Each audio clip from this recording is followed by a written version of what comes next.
எல்லாம் வல்ல சிவகாமி அம்மையுடனாகிய அம்பலவான பெருமானது திருவருட் பெருங்கருணையினாலும் அருபான்மும்மை நாயன்மார்களது குருவருளினாலும் அருளந்தி சிவாச்சாரியார் அருளி செய்த சிவஞான போத சித்தியார் என்கின்ற வகுப்பை நாம் சிந்தித்துக் கொண்டிருக்கிறோம். சிவஞான சித்தியாரில 9ஆம் நூற்பாவை சிந்தித்துக் கொண்டிருக்கிறோம்.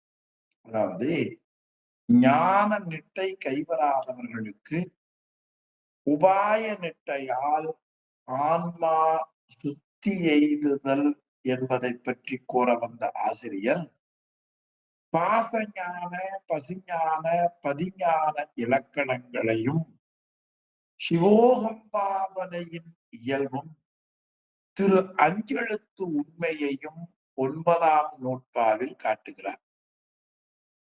அதாவது இறைவனை பாசஞானத்தாலும் பசிஞானத்தாலும் பார்ப்பரிய பரம்பரன் மேலானவன். அவரை பதிஞானத்தாலே நேசமுடு உள்ளத்தே நாடி பாத நீளக்கீழ் நில்லாதே நீங்கி போதின் ஆசை தரும் உலகமெல்லாம் அழகை தேராகும் என்று அறிந்து அகல அந்நிலையே ஆகும் பின்னும் ஓசை தரும் அஞ்செழுத்தை விதிப்படி உச்சரிக்க ஆக என்று இந்த 9ஆம் நூற்பாவின் மெய்கண்டாருடைய சிவஞான போகத்துக்கு விளக்கம் கொடுத்தார். இந்த அதிகாரம், இந்த 9ஆம் நூற்பா 3 அதிகாரங்கள், 3 கூறுகளை உடையது. பாசஞானத்தாலும் பசிஞானத்தாலும் பார்ப்பரிய பரம்பரனை பதிஞானத்தால் நேசமுடு உள்ளத்தே நாடி பாத நீளக்கீழ் நில்லாதே நீங்கி போதல். இது முதல் கூறு. இதுல இருக்கிற கருத்துக்கள் பாசஞானம் பசிஞானத்தின் இலக்கணம், பாசஞான பசிஞானங்களின் சிறுமை. இனி பாச ஞானத்து இலக்கணம். இதுதான் நம்ம கடைசியா பார்த்த பாடல். அதுல என்ன சொல்லப்படுகிறது? மனம், வாக்கு, காயம் வாயிலாக நிகழக்கூடிய பாசஞானத்தால் சிவபெருமானை ஒரு காலம் அறிய முடியாது. ஆன்மா முற்றறிவுடையதல்ல, ஏகதேச அறிவுடையது. அந்த ஏகதேச அறிவுடைய ஆன்மா துருவருள் அறிவித்தாலன்றி அறிய இயலாது. அதனால் சிவஞானத்தால் சிவனை அறிய வேண்டும் என்ற கருத்தை 295வது திருப்பாடல்ல நமக்கு காட்டினார். இனி நாம் சிந்திக்க வேண்டியது 296வது திருப்பாடல். அது பதிஞானத்தின் பெருமை என்று பதிஞானத்தினுடைய சிறப்பை இதுல ஆசிரியர் மிக அருமையாக நமக்கு காட்டுவதை நாம் பார்க்கிறோம். அதாவது கண்டிடும் கண் தன்னை காணா, கரணம் காணா, கரணங்கள் தன்னை காணா, உயிரும் காணா, உண்டி அமர் உயிர்தான் தன்னை காணாது, உயிர்க்குயிராம் ஒருவனையும் காணாதாகும். கண்ட சிவன் தன்னை காட்டி உயிரும் காட்டி கண்ணாகி கரணங்கள் காணாமல் நிற்பன். கொண்டு அரணை உளத்தில் கண்டு ஆடி கூடின் பாசம் கூடாது, கூடினும் குறித்து அடியின் நிறுத்தே. இது ரொம்ப பதிஞானத்தின் பெருமைய அருளந்தி சிவம் அருமையா காட்டுகிறார். நாம் உலகத்திலே இருக்கிற பொருட்களை காண வேண்டும் என்றால் கண்கள் வழியாகத்தான் பார்க்கணும். வந்திருக்கிறவர் யார் யாரு, அவங்க பெயர் என்ன, அவங்கள பற்றி என்ன, இவையெல்லாம் கண்கள் தான் நாம் காணுகின்றன. சரி, அப்படி பொருள்களை எல்லாம் காண்கின்ற கண்கள் தன்னுடைய இயல்பை அறியாது. அந்த கண் காண வேண்டும் என்று சொன்னால் உள்ளுக்குள்ள இருக்கிற அகக்கருவிகள், அப்ப கண் காண்பதற்கு உள்ள இருக்கக்கூடிய அகக்கருவிகளையும் கண் அறியாது. சரி, அப்ப அகக்கருவி என்ன? மனம், புத்தி, சித்தம், ஆகாது. சரி, மனம் முதலிய அகக்கருவிகள் வித்தை முதலிய உள் அகக்கருவிகளையும் அறியாது. இப்ப கருவிகள் அறிகருவிகள் அவை என்னென்ன? காது, தோல், கண்ணு, நாக்கு, மூக்கு. இது அறிகருவிகள். ஞானேந்திரியம். இந்த ஞானேந்திரியத்துல ஒன்று கண். கண் எல்லா பொருளையும் பார்க்கிறது. ஆனா கண் தன்னுடைய இயல்பை அறியாது. ஒன்றாச்சா? இனி அந்த கண் காண்பதற்கு துணை செய்யக்கூடிய அகக்கருவிகள், அது அந்த கரணம், மனம், புத்தி, சித்தம், ஆகார், அதையும் கண்ணறியாது. இனி இந்த அந்த கரணங்களுக்குள்ள இருப்பது உள்ளகக்கருவி. அது வித்தை முதலிய உள் அகக்கருவி. காலம், நியதி, கலை, வித்தை, அராகம். இதையும் எது அறியாதே? மனம், புத்தி, சித்தமாக அறியாது இல்லையா? ஆக 3 அகக்கருவிகளை அறியா. கண் தன்னியல்பை அறியாது. அந்த கண்ணுக்கு முதலாக இருக்கிற அகக்கருவிகளையும் அறியாது. இனி மனம் முதலிய அந்த அகக்கருவிகள் வித்தை முதலிய உள் அகக்கருவிகளின் இயல்பை அறியாது. சரி, அதுக்கு மேல அந்த அகக்கருவிகள் தமக்கு பொருளை காட்டி முதலாக நிற்கிற உயிரையும் அறியாது. கண் அகக்கருவி அறியாது, அகக்கருவி உள்ள அகக்கருவி அறியாது, அந்த உள்ள அகக்கருவி இயக்குகிற உயிரையும் அறியாது. எப்படி ஒன்னொன்னா காட்டிட்டு போனார் பாருங்க இல்லையா? அதை போல பொருள்களில் பொருந்திருக்கிற உயிரும் தன் இயல்பை அறியாது. தனக்கு அறிவுக்கறிவாக நின்று உணர்த்துகிற முதல்வனையும் அறியாது. அதே கப்பா எவ்வளவு தூரம் கொண்டு போனார் பாருங்க. கண் காண்கின்ற கண் தம் இயல்பு என்ன? கண்ணுக்கு என்ன இயல்பு? கண்ணோட்டம். கண் தானே காணாது, வேற ஒளியுள்ள பொருள் துணை செய்தால் கண் காணும். இப்ப நம்ம கண்ணு முடிவா எல்லாம் பார்த்துட்டு இருக்கிறோம். இரவு இருட்டு வந்து இங்க கண்ணு தெரியுமா? தெரியாது. அப்ப கண்ணுக்கு இயல்பு என்ன? ஒரு ஒளியுடைய பொருள் கண்ணுக்கு துணை செய்யுமானால், கண்ணுக்கு காணும் தன்மை இருக்குமானால், கண்ணுக்கு உள்ளக கருவிகள் துணை செய்யுமானால் கண் காணும். இந்த கண்ணு பாக்குறதுக்கு எத்தனை பேருடைய உதவி தேவைப்படுது பாத்தீங்களா? அதன் முறையில எல்லா பொருள்களையும் காணக்கூடிய கண்கள் தன்னுடைய இயல்பை காணாது. கண்டிடும் கண் தன்னை காணா. அப்போ கண்கள் தமது இயல்பை அறியாது. கரணம் காணா. தமக்கு முதலாக இருக்கக்கூடிய கரணம் அந்த கரணம். அந்த கரணம் என்ன? மனம், புத்தி, சித்தம், ஆகாரம். அது கண்ணுக்கு முதலாக இருக்க அந்த கரணங்களையும் காணாது.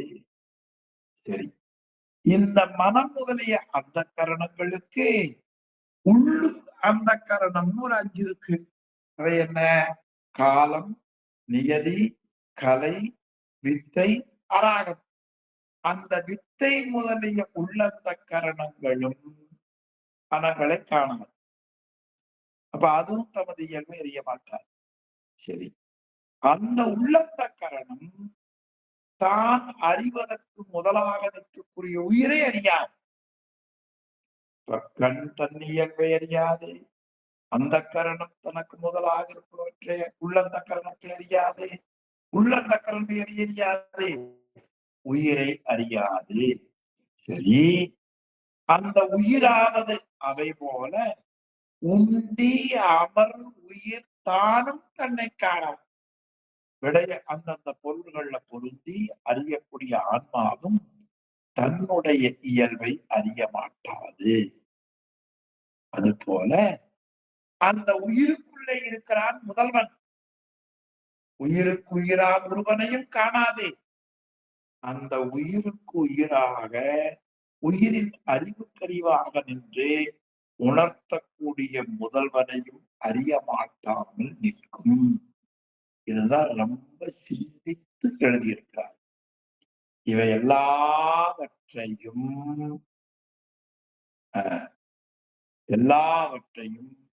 ஒருங்கு அறிந்திருக்கக்கூடிய முதல்வன் என்ன செய்வான்? தன்னுடைய இயல்பையும் உயிரின் இயல்பையும் நமக்கு புரியும்படியாக செய்து ஞான வடிவனாக இருந்து கருவிகளால் அறியப்படாது நிற்பன். கண்ட சிவன். எதை கண்ட சிவன்? அதாவது கண்ணே, கண்ணுக்குள்ள இருக்கிற அந்த கரணம், அந்த கண்ணுக்கு முதலாக இருக்கிற அந்த கரணம், அந்த கரணத்துக்கு உள்ளாக இருக்கிற உள்ளந்த கரணம், உள்ளந்த கரணத்துக்கு முதலாக இருக்கிற உயிரு, உயிருக்கு முதலாக இருக்கிற இறைவன். அங்கிருந்து வந்தீங்கன்னா இறைவன் உயிரை இயக்க, உயிர் உள்ளந்த கரணங்கள் வழியா, பிறகு உள்ளந்த கரணங்கள் அந்த கரணங்கள் வழியா, அந்த கரணம் கண்ணை செலுத்த கண் பார்க்கும். அடேங்கப்பா, ஒருத்தருக்கு ஒருத்தர். ஆனால் இறைவன் இவற்றை எல்லாம் ஒரே நேரத்துல பார்த்து விடுவான். அப்ப இறைவனுடைய கருணை எவ்வளவு பெருசு, இறைவனுடைய பெருசு எவ்வளவு. கண்ட சிவன் எல்லாவற்றையும் எதை கண்பான்? உயிரை, உள்ளந்த கரணை, உள்ளந்த கரணத்தை, அந்த கரணத்தை, அறிகருவிகளை கண்ட சிவன் அவன் என்ன செய்வான்? தன்னை காட்டி தன்னுடைய இயல்பை காட்டுவான். பிறகு உயிரும் காட்டி தன்னால் செலுத்தப்படுகிற உயிரையும் அவன் காட்டி, பிறகு கண்ணாகி, கண் என்பது இங்க அறிவை குறிப்பதே, கண் என்பது அறிவை குறிப்பது. கண்ணாகிய கரணங்கள் இறைவன் ஞான வடிவனாக இருப்பான். இனி கரணங்கள் காணாமல் நிற்பான், கருவிகளால் அறிய முடியாது இருப்பான். கருவிகள் என்ன? மாயையில இருந்து உயிர் வினையை அனுபவித்து கழிப்பதற்காக இறைவனால் தனுகரண மகன போகங்களாக கூட்டப்பெற்றன. எனவே இந்த கரணங்களை கொண்டு யாரை பார்க்க முடியாதே? இறைவனை காணவே முடியாது. காணாமல் நிற்பன் இல்லையா? அப்ப அப்படி இருக்கிற அந்த பெருமானை அரணை கொண்டு உளத்தில் கண்டே. கொண்டு அரணை இருக்கல்ல, மேல கண்டு உண்டு கண்ட கொண்ட வந்ததுக்காக பாட்டு வந்தது. அரணை கொண்டு, அப்போ சிவபெருமானுடைய அறிவாகிய சிவஞானத்தை நீ துணையாக கொண்டு, பதிஞானத்தை துணையாக கொண்டு, அரணை கொண்டு உளத்தில் கண்டே. ஆமா, இறைவனை தன்னுடைய அறிவில் கண்டே. ஆடி கூடில் இறைவனுடைய திருவடி நீளன் கீழ் நாம் நிற்போமானால் பாசம் கூடாது. பாசம் உன்னோடு சேரவே சேரா, உன்னை விட்டு நீங்கிவிடும். பாசம் உன்னை வந்து கூடாது. கூடிடினும் ஓரோ வழி அந்த பாசம் இந்த உயிரை கூடினாலும் கூட நான் குறித்து சிவபாவனையில சிவபெருமானுடைய திருவடியை தியானம் செய்கிற பொழுது அடியில் நிறுத்தே திருவடி நில கீழ் உரைத்து பாசத்தால் மல மயக்கம் வராமல் நிற்கும் என்று இந்த பதிஞானத்தின் பெருமையை இந்த 96வது திருப்பாடல்ல அழகாக காட்டுகிறார். விடயம்னா உலகப் பொருள்கள், இந்த உடம்பு, உறவு, வீடு, நாடு, உலகம், இந்த விடயங்களை எல்லாம் காணக்கூடிய கண் தன்னையும் தனக்கு முதலாக இருக்கக்கூடிய அந்த கரணங்களையும் அறிய முடியாது. அதை போல அந்த கரணங்கள் தம்மையும் தமக்கு முதலாக இருக்கிற உயிரையும் அறிய மாட்டாது. உயிரும் தன்னையும் தனக்கு முதலாக இருக்கக்கூடிய சிவனையும் அறியாது. இந்த கண் ஒன்றை வைத்துக் கொண்டு அருளதிசிவன் எப்படி அழைச்சிட்டு போறார் பாருங்க. உலகப் பொருள்களை காணக்கூடிய கண் தன்னையும் தனக்கு முதலாக இருக்கிற அந்த கரணங்களையும் அறிய மாட்டாதிருத்தல் போலவும் ஒன்னாச்சா. இனி 2வது பகுதியாக நாம் அதுல பார்ப்பது கண் மூலியமா எல்லாத்தையும் பார்க்கிறோம் இல்லையா. அந்த கண் தன்னையும் காணாது, தனக்கு முதலாக இருக்கிற அந்த கரணங்களையும் அறியாது. இனி 2வது அந்த கரணங்கள் தம்மையும் தமக்கு முதலாக இருக்கிற சிவனையும் அறியாதிருக்கும். அந்த கரணங்கள் தம்மையும் தமக்கு முதலாக இருக்கிற உயிரையும் அறிய மாட்டாதிருத்தல் போல உயிரும் தன்னையும் தனக்கு முதலாக இருக்கிற சிவத்தையும் அறியாதிருக்கும்.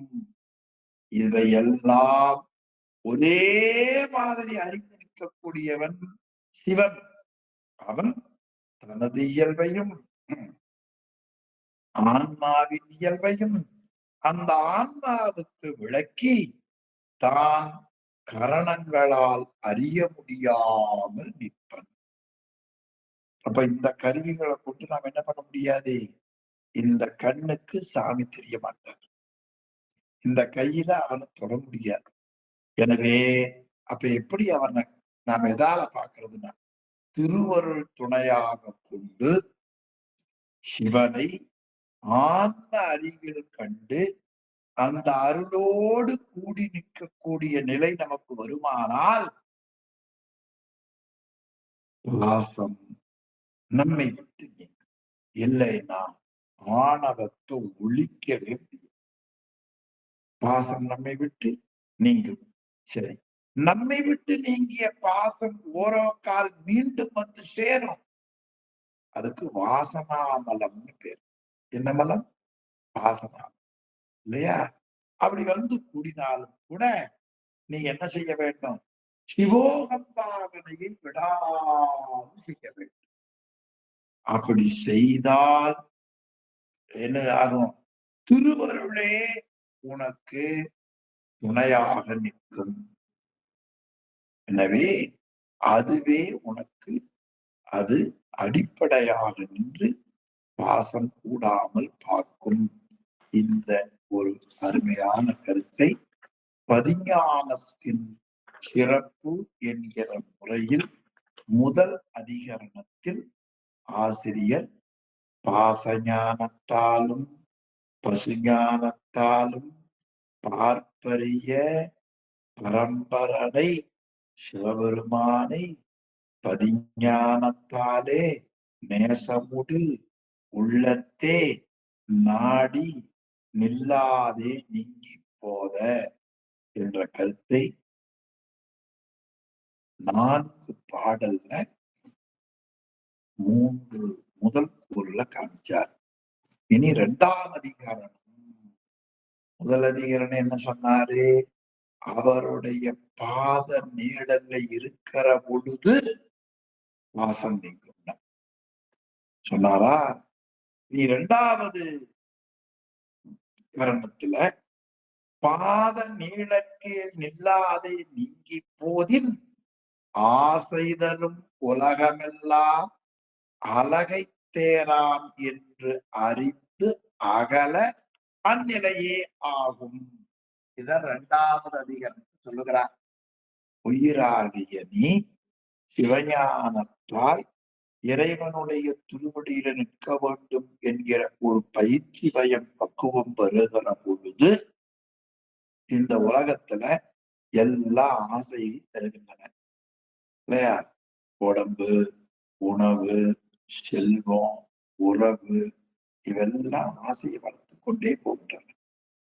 அப்படி வரக்கூடிய இந்த உலகம் எல்லாம் அழகை தேர் பேய் தேர்னு என்று அறிந்து ஆடாடா இதெல்லாம் நமக்கு நிலையில்லாதன என்பதை அறிந்து அகல அந்நிலையேதான் ஆகும். இது 2வது கூறு. அப்ப இந்த 2வது அதிகரணத்துல பதிஞானம் உயிருக்கு தோன்றிய இடத்தில் நமக்கு நெட்டை கைவரப்பெறாவிட்டால் திருவடியினுடைய திருவடி கீழ் நிறுத்து என்று போன அதிகரணத்தில் கூறியதை விளக்கப்படுகிற நிலையில் உலகத்தின் மேல வெறுப்பு நிகழ பேரன்பு தலைப்படும். வெறுப்பு ஏன் நிகழணும்? இவையெல்லாம் நிலையானதில்லை. இவையெல்லாம் யாக்கை நிலையாமை, இளமை நிலையாமை, செல்வம் நிலையாமை. இது திருமந்திரத்துல விரிவா காட்டுகிறார். நிலையாமை என்ற ஒரு அதிகாரமே காட்டுகிறார் வள்ளுவ பெருமான். இந்த முறையில பேரன்பு தலைப்படும்.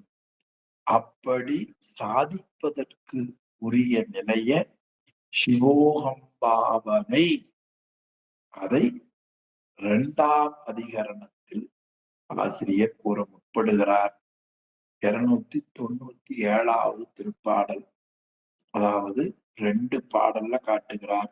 1 உலகத்தின் மேல வெறுப்பும். அப்படி வெறுப்பு வந்த பொழுது திருவடியின் மேல அன்பு கூடும்.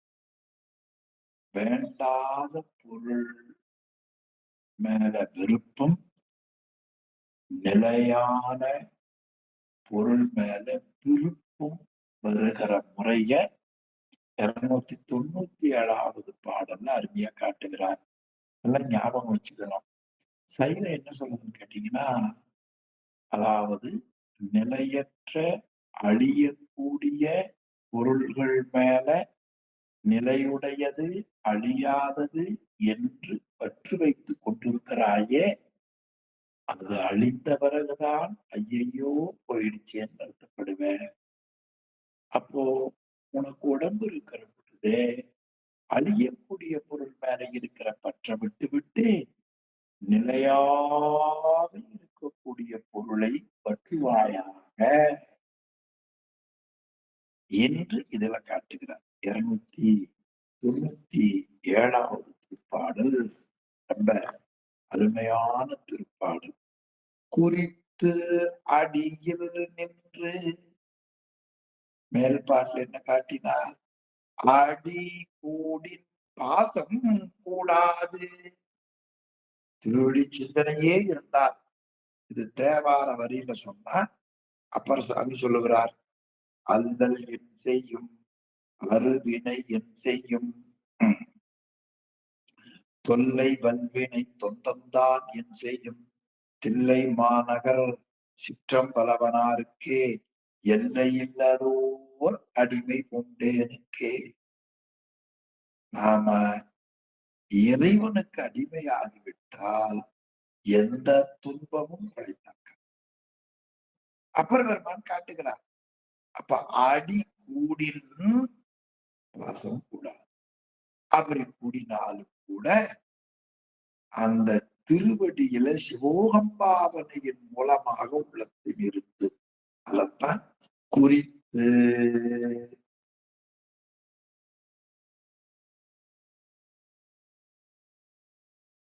குறித்து அடியில் நின்று அட்ட குணம் 8 சித்தி கோகனதன் முதல் வாழ்வு குலவுபதமெல்லாம் பெருத்து நெறி அறுவகையும் மேலொடு கீழ் அடங்க வெறும் பொய் என இருக்க மேலொடு கீழ் இல்லான் நிறுத்துவது ஓர் குணம் இல்லான் தன்னை ஒருவர்க்கும் நினைப்பெரியான் ஒன்றும் இலான் நேர்வட வந்து உள்ளே பொறுப்பறிய பேரன்பை அருளி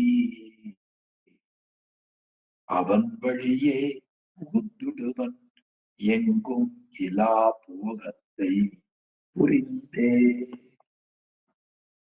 அப்ப இறைவனுடைய திருவடியில் நாம் அப்படியே அதுல நாம திருவருள் பயப்பட்டு பதிந்து உறுதியாக நின்றால் அப்படி நிற்கிற பொழுது சமணர்கள் கூறக்கூடிய 8 வகையா ஏனையோர் கூறக்கூடிய 8 வகை சித்தி அயன் முதலிய பதவிகள் 6 வகை வழிகளோடு இருக்கக்கூடிய பற்று கீழும் மேலும் உள்ள நெறி இவையெல்லாம் நிலையற்றன அப்படிங்கிற தெளிவு அப்பதான் கிடைக்கும். ஆக அட்ட குணம் அதே போல அட்டமா சித்தியும் நமக்கு இல்லாமல் போய்விடும்.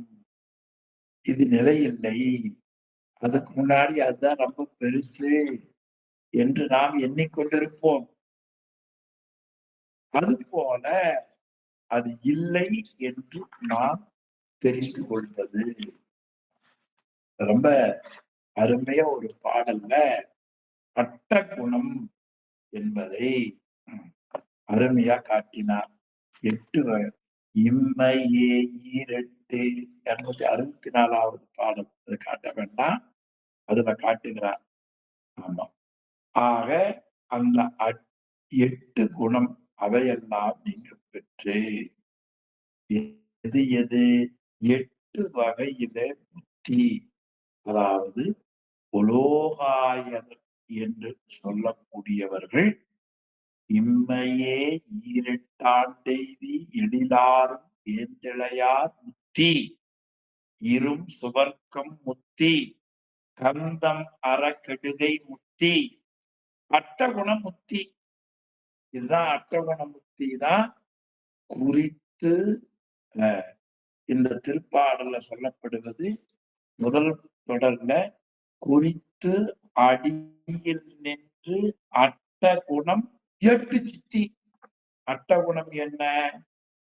ஆறுகதர்னு ஒரு சமயவாதி அவர் சொல்லுகிறார். நிகண்டா ஆறுகதரில் நிகண்டாவாதி என்று ஒரு செயலை வாதிடக்கூடியவன். ஞானாவரணீயம், தரிசனாவரணீயம், வேதனீயம், மோகனீயம், ஆய்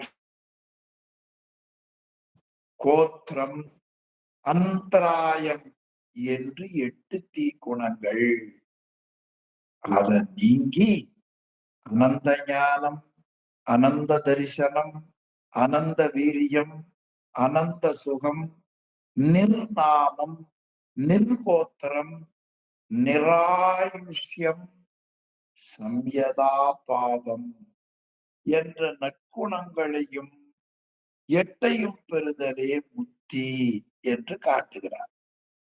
அப்போ ஞானாவரணீயம் என்பது ஞானத்தை மறைப்பது. ஆபரண்யம்னா மறைப்பதுன்னு அர்த்தம். அறிவை மறைப்பது, காட்சியை மறைப்பது. காட்சி வருத்துதலோடு கூடியது, வருத்துவது, ஆசை உடையவனாயிருத்தல், சிவதத்துவம், வாழ்நாள், இடையூறு, இவைதான் 8 குணம். அதன் மூலமா வரக்கூடிய அந்த 8 குணத்தை நீக்கி பரம்பிலா அறிவு, பரம்பில்லா காட்சி, அளவில்லாத வீரம், பரம்பில்லாத இன்பம், ஆயுசு இன்மை, அழியா இயல்பு, குணதத்துவம், இந்த 8 அடியில் நின்று அற்ற குணம். அடுத்து 8 சித்தி. அந்த 8 சித்தி என்ன? அனிமா, மகிமா, லகிமா, கரிமா, பிராப்தி, பிரகாமியம், ஈசத்துவம், பசித்துவம், இப்படியா சொல்லக்கூடிய 8 சித்தி. இவையெல்லாம் நாம நிலையானதுன்னு நினைச்சிட்டு இருக்கிறோம். இப்படி எல்லாம் திருநீர் வந்தா எல்லாம் பயந்துக்கிறோம். இப்படி எல்லாம் தங்கம் வந்தா பயந்துக்கிறோம். இதெல்லாம் அழிந்து போகும். இனி கோக நகன் முதல் வாழ்வு. கோக நகன்னா பிரம்மா. கோக நகம் என்பது தாமரையை குறிப்பது. கோக நகம் என்ற சொல்லுக்கு தமிழ் என்ன பொருள்? தாமரை. தேவைப்பட்டா கொஞ்சம் எழுதி வச்சுக்க. கோக நகம், தாமரை. கோக நகன் தாமரையிலே இருப்பவன். பிரம்மாவை பத்தி எங்க சொன்னாலும் தாமரையிலே இருப்பவன் என்று நமக்கு சொல்லுவார்கள். அந்த முறையில் சமணர்கள் சொல்லக்கூடிய 8 குணம். இனி பிறர் மற்றவர்களெல்லாம் சொல்லக்கூடிய 8 சித்தி. அடுத்து அயன் முதலாயிருக்கக்கூடிய பதவிகள். அகன் முதலாயிருக்கக்கூடிய பதவி.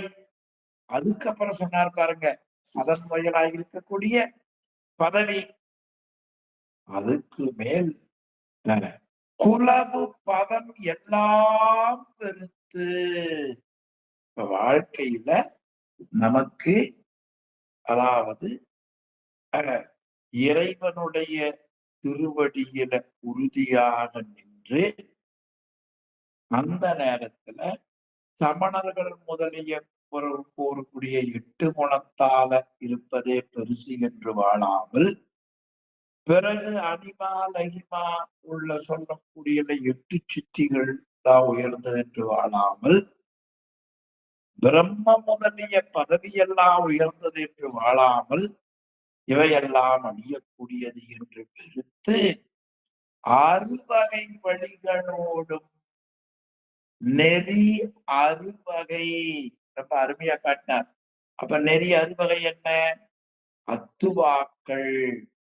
அத்துவாக்கள் என்னென்ன நமக்கு சொல்லப்படுவது என்றால், எழுத்து, எழுத்தலான சொல்லு, சொல்லாலான சொற்றொடர், மந்திரம், பதம், வண்ணம், புவனம், கலை, தத்துவம். இந்த அத்துவாக்கள் நெறி அறுவகையோடு மேலோடு கீழ் அடங்க. அப்போ தத்துவாக்கள் அந்த அறுவகை கலைகள் முதலாக எல்லாம் வெறும் பொய்யன, முழுவதும் பொய். என்ன பொய்யது? எழுபதும் பொய். என்ன அழகான சொல்லி பாருங்க, முழுவதும் பொய்யன. அப்ப அந்த முழுவதும் பொய்யினா அது எவ்வளவு தூரம் அந்த ஆன்மா அதுல அழிந்து நிக்கிறோம்னு பாருங்க. எனவே இவையெல்லாம் பொய் என்றால் நிலையற்றன என ஒதுக்கி. அப்ப ஒதுக்கிறதுக்கு எவ்வளவு பெருசு இருக்கணும், அதை பற்றி எவ்வளவு நன்கு தெரிந்திருக்கணும் என்று எண்ணி பாருங்கள். தெரியாத யாரும் செய்ய முடியாது. தாய்மான சுவாமிகள் ஒரு பாடல்ல காட்டுகிறார். என்ன சொல்றாருன்னு கேட்டா, பேரின்பத்தை பெறுவதற்குரிய சமயம் சைவ சமயம்தான். சைவ சமயமே சமயம். அது சமயாதீத பழம்பொருள் கைவந்திடவே மன்றுள் வழிகாட்டும். இந்த கருத்தை விட்டே பொய் வந்து உலகம் சமய நெறி புகுத வேண்டாம். தாய்மானசாமி காட்டுறார். அதே கருத்தை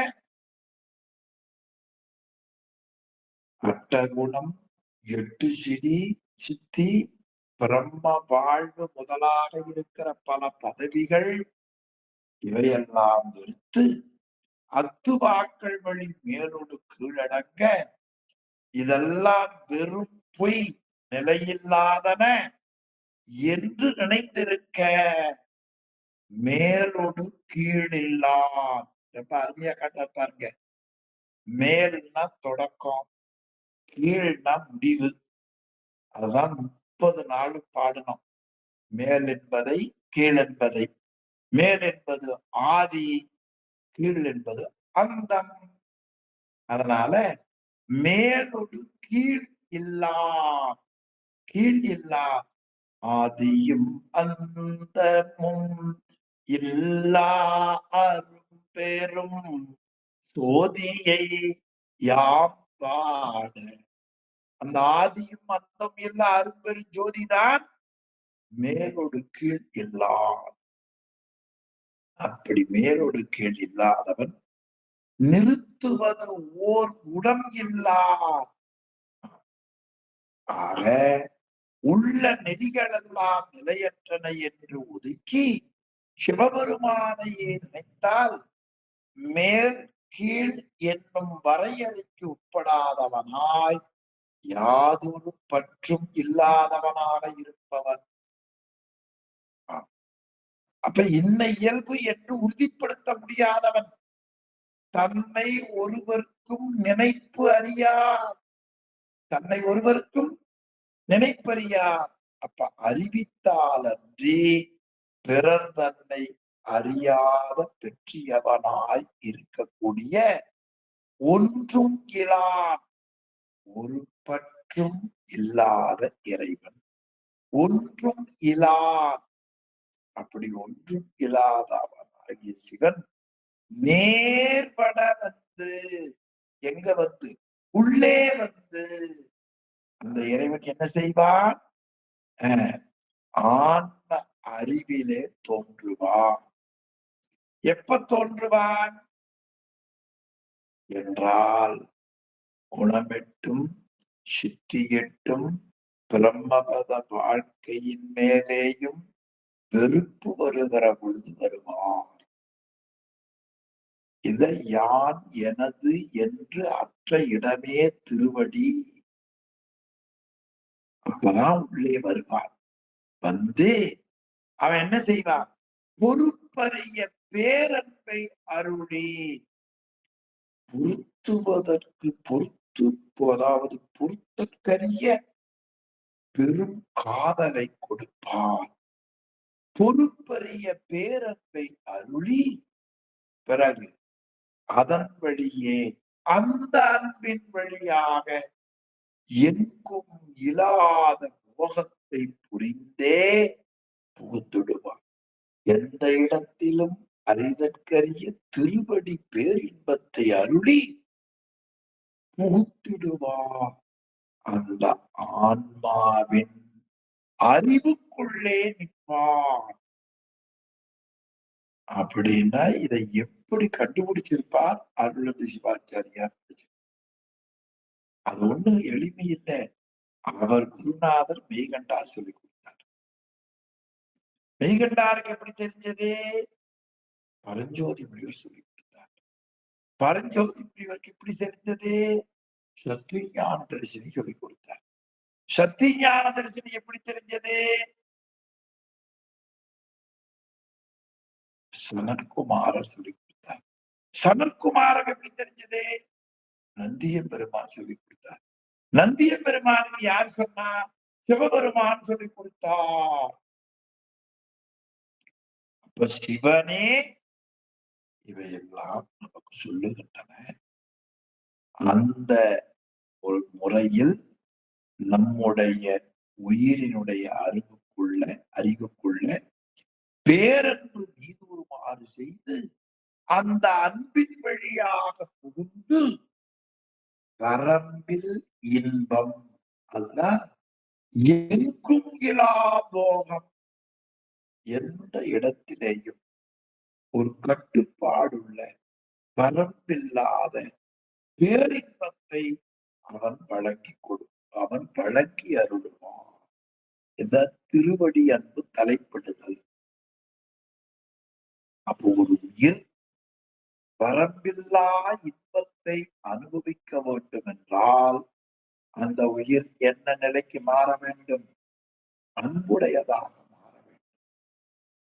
அதனால்தான் மணிவாசக பெருமான் திருவாசகத்தில் சாயா அன்பினை நாள்தோறும் தலைப்பவர். சிவபெருமானுக்கு என்ன வேலை? நம்முடைய உள்ளத்துல என்றும் மாறாத அன்பு வளரும்படியாக செய்கின்றார். அத தாய்மானவர் காட்டினார். ஒரு உயிருக்கு இன்பம் பெருக வேண்டும். எப்படி இன்பம் பெருகும் என்றால் அன்புடையவரானால் இன்பம் பெருகும். தாய்மான சாமி வரை உங்களுக்கு தெரியும். அன்பை பெருக்கி எனது ஆறுயிரை காக்க வந்த இன்பப் பெருக்கே இறையே பராமரம். அப்ப இறைவன் ஆன்மாக்களிடத்திலே எதை பெருக்குகிறான்? அன்பை பெருக்குகிறான். இது தாய்மான சுவாமி. இது மாணிக்கவாசகர் கருத்து என்ன? சாயா அன்பினை நாள்தோறும் தலைப்பவர். அருணதியார் கருத்து என்ன? பொறுப்பறிய பேரன்பை அருளி அதன் வழியே எங்குமிலா போகத்தை புரிந்தே புகுந்துடுவர். இங்க உலகிலேயே ஒருத்தருக்கு மகிழ்ச்சி வரணும்னா அன்புடையவர்களாக இருந்தா மகிழ்ச்சி. கோபம் இருந்தா என்ன வரும்? துன்பம் வரும். அப்ப அறியாமை எவ்வளவு இருக்கிறதோ அவ்வளவு துன்பம். தெளிவு எவ்வளவு கிடைக்கிறதோ அவ்வளவு மகிழ்ச்சி. உயிர் பாசத்தோடு சம்பந்தம் வைத்திருக்கிற வரை அறியாமை, பதியோடு சம்பந்தம் வைத்திருக்கிற வரை அதுக்கு இன்பம், பேரின்பம். அந்த கருத்தை தான் திருவடி அன்பு தலைப்படுகிற முறைமை. எனவே குருநாதனுடைய திருக்கண் நோக்கத்தால் அஞ்செழுத்து ஓதுவதால் உயிருக்கு என்ன பெருகும்? அன்பு பெருகும். இப்ப தேவாரத்துக்கு வருவோம். ஆமா. துஞ்சிருள் காலை மாலை தொடர்ச்சியை மறந்திடாதே. அஞ்செழுத்து ஓதின் நாளும் காலை மாலை ஓதின் அரணடிக்கு அன்பதாகும். அரணடிக்கு அன்பதாகும். அந்த அன்புதான் நேர்வட உள்ளே வந்து பொறுப்பறிய பேரன்பை அருளி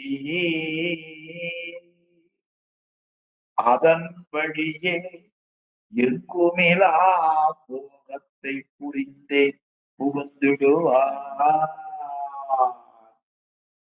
அது புகுந்துடுவான் கூட பாடல, புகுந்துடுவன்.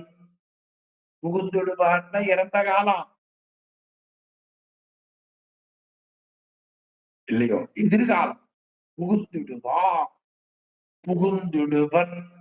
இப்பவே போவான். அது அண்மை சுட்டு. புகுந்திடுவன்.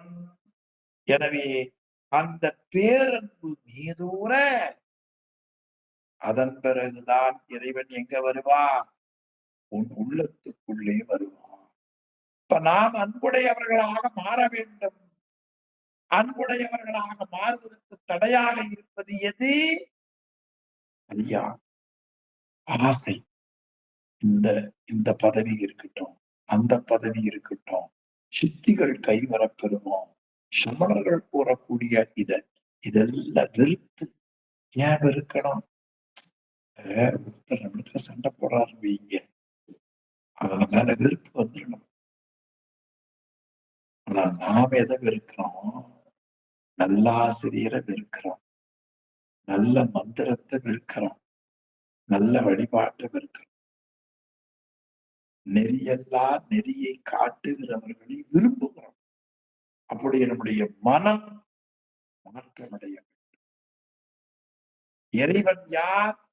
மேலோடு கீழ் இல்லாதவன், ஆதியும் அந்தமும் இல்லாதவன், நிறுத்துவதோர் குணமில்லாதவன்.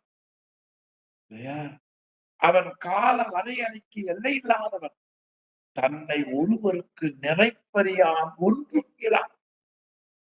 அவனுக்கு அறிவுறுத்துவதற்கு வேற யாரும் இல்லை. அவனே அறியக்கூடியவன்.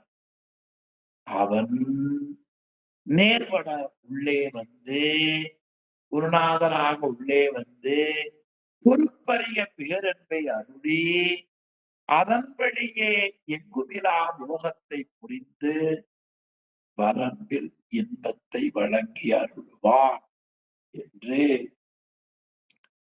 இறைவனுடைய அந்த திருவடியிலே ஆன்மா வரக்கூடிய நிலை. இதுதான் உலகியல் உவர்ப்பும் திருவடி இன்பமும். இதை இந்த திருப்பாடல்ல அழகுபட காட்டுகிறார். இந்த வெறுப்பு என்பதை பற்றி நம்முடைய தெய்வ சேக்கிழார் பெருமான் ரொம்ப அழகா நமக்கு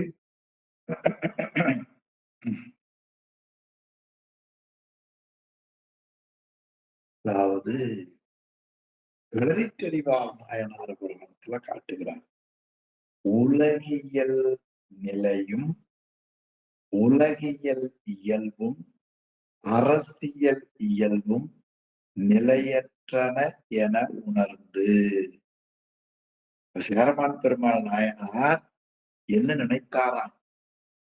சேரமான் பெருமாள் நாயனார் என்ன நினைத்தார் என்பதை அழகுபட காட்டுகிறார் தெய்வ சேக்கிழார். இப்ப நீங்க நினைக்கிறத நான் சொல்ல முடியாது, நான் நினைக்கிறத நீங்க சொல்ல முடியாது. ஆனால் தெய்வ சேக்கிழார் பெருமான் என்ன செய்தார்? களறித் தெரிவார் என்ன நினைந்தாரோ அதை காட்டுகிறார்.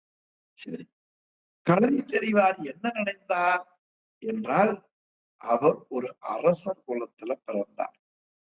ஆக அந்த சேரர் குலம் நல்ல நன்மை அடையவும், சைவம் நன்மை அடையவும் அவதாரம் செய்தார்.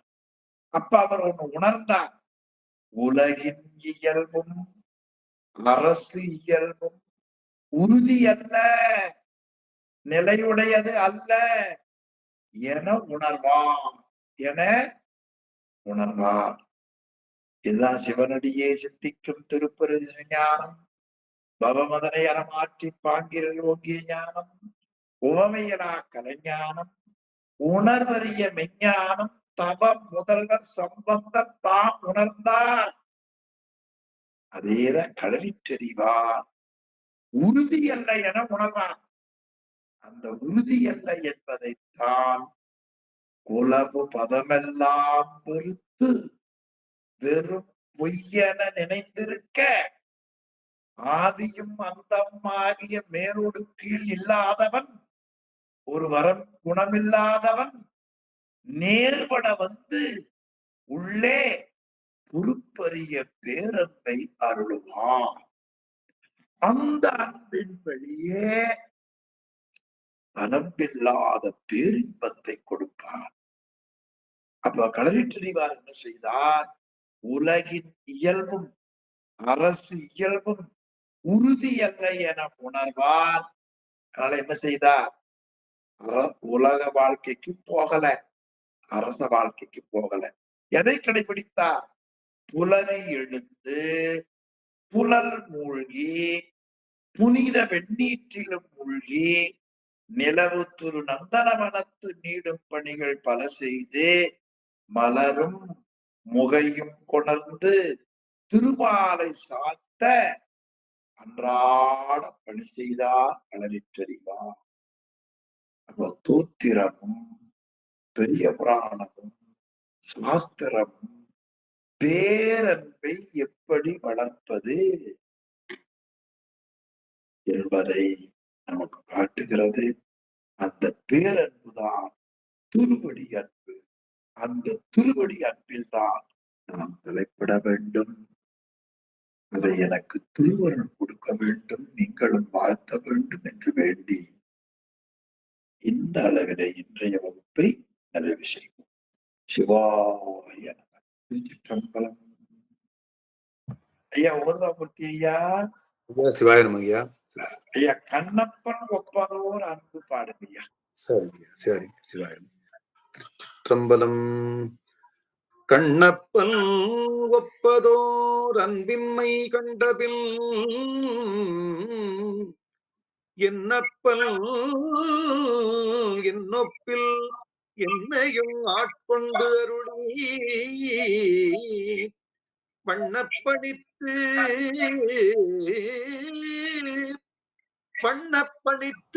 என்னை வெல்ற வாங்கருணை சுண்ணப்பொல் நீட்டற்கே என்று ஊதாய் போத்தும்பி